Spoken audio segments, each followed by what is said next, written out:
Hello दोस्तों, स्वागत है आपका हमारे यूट्यूब चैनल नॉलीवुड जोन में। तो हमने हमारे पुराने वीडियो में प्रियम्बल के बारे में अच्छे से डिस्कस किया हुआ था। जिन्होंने अभी तक वो वीडियो नहीं देखा है तो प्लीज़ जाके उस वीडियो को रेफ़र कीजिए। ओके। और हमारे आज के इस वीडियो में हम पढ़ने वाले यूनियन एंड इट्स टेरिटरी, जो कि बहुत ही इंपॉर्टेंट फीचर है। उसमें हम हमारे आर्टिकल 1 to 4 को डिटेल में डिस्कस करने वाले हैं। ओके, तो चलिए शुरू करते हैं। हमने अब तक के अपने पुराने वीडियोस में हिस्टोरिकल बैकग्राउंड, जिसमें चार्टर्स एंड एक्ट्स, जो वेरियस चार्टर्स एंड एक्ट्स हमने डिस्कस कर लिया है। हमारी कॉन्स्टिट्यूंट असेंबली को डिटेल में डिस्कस कर लिया है और हमारे कॉन्स्टिट्यूंट के इंपॉर्टेंट फीचर्स को डिस्कस कर लिया है सारे वीडियो लेक्चर सीरीज़ में। और प्रियम्बल को हमने लास्ट वीडियो में ही डिटेल में डिस्कस किया है। ओके, तो इन सारी वीडियोज़ के जो लिंक्स हैं मैंने डिस्क्रिप्शन में डाल रखे हैं, तो प्लीज़ उसे जाकर रेफ़र कीजिएगा। तो आज का हमारा टॉपिक है यूनियन एंड इट्स टेरिटरी। तो जो हमारे इंडियन कॉन्स्टिट्यूशन का आर्टिकल 1 to आर्टिकल 4 है, जो पार्ट 1 है, वो इसी पर्टिकुलर टॉपिक को डिस्कस करता है कि जो यूनियन एंड इट्स टेरिटरी। तो जो हमारा इंडिया है वो यूनियन ऑफ स्टेट्स है, कैसे है। ओके, और उसके अलावा कैसे हमारे स्टेट का रीऑर्गेनाइजेशन होता है, कैसे कोई नया स्टेट हमारे इंडिया में ऐड होता है, या कैसे हम अपने किसी स्टेट को किसी दूसरी कंट्री को दे सकते हैं। तो इन सारी डिटेल्स के बारे में आर्टिकल में बात की गई है। ओके, तो लेट्स स्टार्ट द टॉपिक। सबसे पहले हम देखते हैं आर्टिकल 1। आर्टिकल 1 क्या कहता है? Describes India, that is Bharat, as a union of state. तो आर्टिकल 1 जो है वो दो बातें हमको बताता है। सबसे पहले तो हमारे देश का नाम क्या है, इंडिया, दैट इज भारत। जब हमारा कॉन्स्टिट्यूशन बन रहा था तो इस बात पे बहस छिड़ी हुई थी कि हमारे देश का नाम इंडिया रखा जाए या भारत रखा जाए। तो म्यूचुअल कंसेंसस क्या निकला कि इंडिया, दैट इज भारत, दोनों नाम से ही हमारा देश जाना जाएगा। ये तो हो गई हमारे देश का नाम। दूसरी बात, हमारा जो पॉलिटी है उसका नेचर क्या है ना, कैसी पॉलिटी को हम फॉलो करते हैं, तो ये भी हमारा बताता है। जैसा कि हमारे कॉन्स्टिट्यूशन हमको बताता है कि जो हमारा इंडिया है वो क्या होगा, एक फेडरल पॉलिटिकल सिस्टम को एस्टेब्लिश करेगा, फेडरल पॉलिटिकल सिस्टम बनाएगा। तो जो यूनियन ऑफ स्टेट टर्म है वो हमको यही बताती है कि हमारा पॉलिटिकल सिस्टम में वो एक फेडरल सिस्टम है। ठीक है, ये तो हो गई हमारे आर्टिकल 1 की बात। हमारा आर्टिकल 1 हमको दो बातें और बताता है। मतलब हमारे आर्टिकल 1 में हमको दो टर्म और देखने को मिलती हैं, है ना, जो कि हमारे लिए जानना बहुत ज़रूरी है। पहली टर्म तो है यूनियन ऑफ इंडिया एंड दूसरी टर्म है यूनियन टेरिटरी ऑफ इंडिया। ये दोनों टर्म है, उसमें थोड़ा सा फ़र्क है। जो यूनियन ऑफ इंडिया है वो सिर्फ ओनली स्टेट्स की बात करता है, जो स्टेट्स हमारे इंडिया में शामिल हुए हैं उन स्टेट्स की बात करता है क्या, union of India.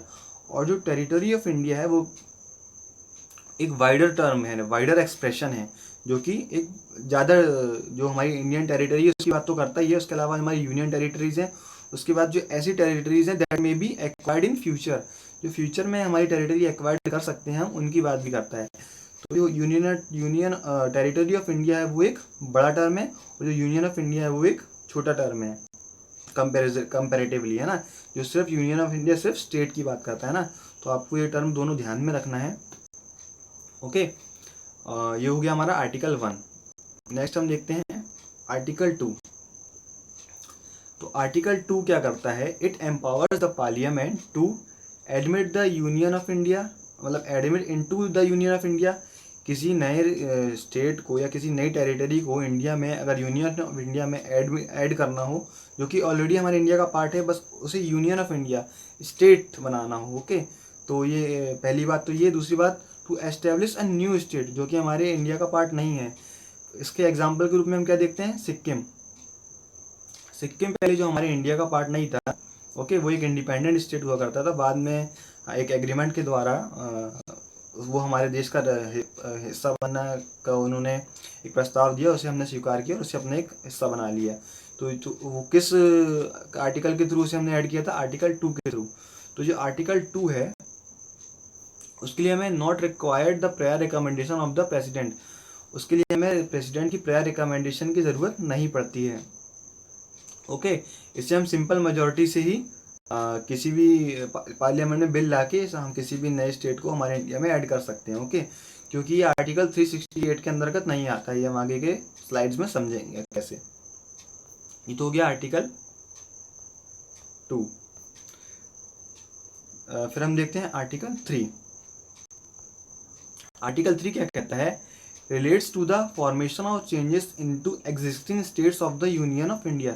Union of India है, उसके जो एग्जिस्टिंग स्टेट्स हैं उसमें अगर हमें बाउंड्री चेंज करनी हो, या उसी स्टेट से हमें कोई नया स्टेट बनाना हो, या उस स्टेट का हमें नाम चेंज करना हो, या कोई ऐसा कोई चेंज करना हो, ठीक है, तो अगर हमें ऐसा कोई काम करना हो तो हम किस आर्टिकल को रेफर करते हैं? आर्टिकल 3 को रेफर करते हैं। Okay, only with the prior recommendation of the president.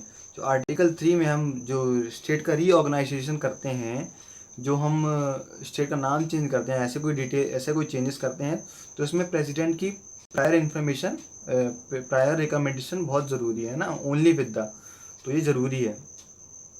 अब ये क्वेश्चन आता है कि उसमें प्रेसिडेंट की प्रायर इन्फॉर्मेशन नहीं मांगी, इसमें क्यों मांगी है? देखिए, इसमें मामला क्या है? हमें स्टेट रीऑर्गेनाइजेशन करना है या नाम चेंज करना है, तो प्रेसिडेंट की प्रायर रिकमेंडेशन इसलिए ताकि प्रेसिडेंट जो है वो स्टेट से कंसल्ट कर सके, है ना, अगर उनकी क्या सहमति है ये जान सके। हालांकि जो स्टेट्स की कंसेंसस होता है या स्टेट्स की सलाह होती है वो सेंटर पे या प्रेसिडेंट पे बाइंडिंग नहीं होती है ना, फिर भी एक अंडरस्टैंडिंग बनाने के लिए ये प्रायर रिकमेंडेशन का पॉइंट भी है, इम्पॉर्टेंट है। ओके, तो कोई भी स्टेट को रिकंस्ट्रक्ट करना हो, रीऑर्गेनाइज करना हो, तो आर्टिकल 3 को हम रेफर करते हैं। तो इस आर्टिकल 3 की वजह से ही जो हमारे इंडिया है उसे indestructible union of destructible states कहा जाता है। ओके, तो आर्टिकल 3 की वजह से हमें से ये जो फ्रेज है उसे भी हम रेफर करते हैं। ऐसे हम देखते हैं जो हमारा अमेरिकन कॉन्स्टिट्यूशन है उसे indestructible union of indestructible states कहा जाता है, कि जो राज्य हैं उन्हें, हमारे इंडिया में राज्यों को तोड़ा जा सकता है, नए राज्य बना सकते हैं, बट जो अमेरिका है वहाँ पे ऐसा नहीं है, वहाँ पे जो राज्य एक बार बन गए उन्हें तोड़ा नहीं जा सकता, और ना ही यूनियन, वो भी एक है और राज्य भी वहाँ के अभिन्न है। ओके, जो हमारा इंडिया है वहाँ पे ऐसा सिस्टम नहीं है, वहाँ में राज्य को सरकार अपने हिसाब से फेरबदल कर सकती है, एडमिनिस्ट्रेटिव और जो पॉलिटिकल नीड्स होती है उनको फुलफिल करने के लिए ये काम भी वो कर सकती है। ओके,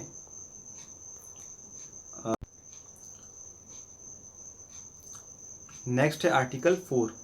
तो आर्टिकल 4 हमको क्या बताता है कि laws made under article 3 and 4 are not to be considered as amendment of the constitution under article 368। जो आर्टिकल 3 and 4 जो भी हमने यहाँ पे article 2 and 3, okay, not 3 and 4, क्योंकि 4 आर्टिकल तो हम डिस्कस कर ही रहे हैं। जो आर्टिकल 2 and आर्टिकल 3 हैं वो अमेंडमेंट अंडर आर्टिकल 368 नहीं माने जाएंगे। मैंने पहले भी आपको बताया था कि सिंपल मेजोरिटी से अमेंडमेंट करके किसी भी स्टेट को रीऑर्गेनाइज या वो कर सकते हैं, किसी भी नए स्टेट को ऐड कर सकते हैं। ओके, तो ये अमेंडमेंट आर्टिकल 368 नहीं माने जाएंगे। तो इससे हमको 3 बातें समझ में आती हैं, 3 बातें हमको समझना चाहिए। ये 3 बातें समझने से पहले ये क्वेश्चन हमारे जहन में आता है कि क्या हम जो चेंज करना चाहते हैं, रीऑर्गेनाइज करना चाहते हैं, वो तो सिंपल मेजोरिटी से हो जाता है। ओके, कि हमने जो आंध्र प्रदेश था उससे एक हिस्सा निकाला और तेलंगाना बना दिया। ओके, तो ये तो हो गया हमारा आर्टिकल 3 का एग्जाम्पल देख लिए तो हमने। ओके, तो वो तो सिंपल मेजोरिटी से काम हो गया। लेकिन क्या हमें कोई अगर टेरिटरी जो है वो किसी दूसरे देश को देनी हो तो वो भी सिंपल मेजोरिटी से हो जाएगा? नहीं। अगर किसी इंडियन टेरिटरी को किसी दूसरी फॉरेन स्टेट को हमें देना हो तो उसके लिए हमें आर्टिकल 368 के अंतर्गत अमेंडमेंट करना पड़ेगा। उसके एग्जाम्पल के रूप में हम देखते हैं आर्टिकल 100 कॉन्स्टिट्यूशनल अमेंडमेंट 2015 का, जैसे हमने बांग्लादेश के साथ कुछ टेरिटरी एक्सचेंज करी थी, कुछ उनकी टेरिटरीज ली थी और कुछ अपनी टेरिटरीज दी थी, ताकि जो हमारा वहाँ पे डिस्प्यूट है वो सॉल्व हो सके। उसके अलावा हम देखते हैं जो बॉर्डर डिस्प्यूट होते हैं ना, उनका सेटलमेंट करने के लिए ना हमें सिंपल मेजोरिटी की जरूरत है, ना हमें स्पेशल मेजोरिटी की ज़रूरत है। उसे हम जो हमारी एग्जीक्यूटिव है वो अपने एग्जीक्यूटिव एक्शन के थ्रू ही उसे रिजॉल्व कर सकती है। तो हमारा आर्टिकल 4 हमको ये 3 बातें भी समझाता है। ओके, तो नेक्स्ट हमारे इस आज की वीडियो में इतना ही है। हमने आर्टिकल 1, 2, 3, 4 को अच्छे से समझा। तो आपसे एक छोटी सी रिक्वेस्ट है कि हमारे चैनल को लाइक, शेयर एंड सब्सक्राइब ज़रूर कीजिएगा और हमारे साथ बने रहिए। हम आगे के अपने वीडियो डिस्कशन में सिटीजनशिप और फंडामेंटल राइट से रिलेटेड बहुत ही इंपॉर्टेंट वीडियोस आपके लिए लेकर आने वाले हैं। ओके, तब तक के लिए thank you so much, bye bye.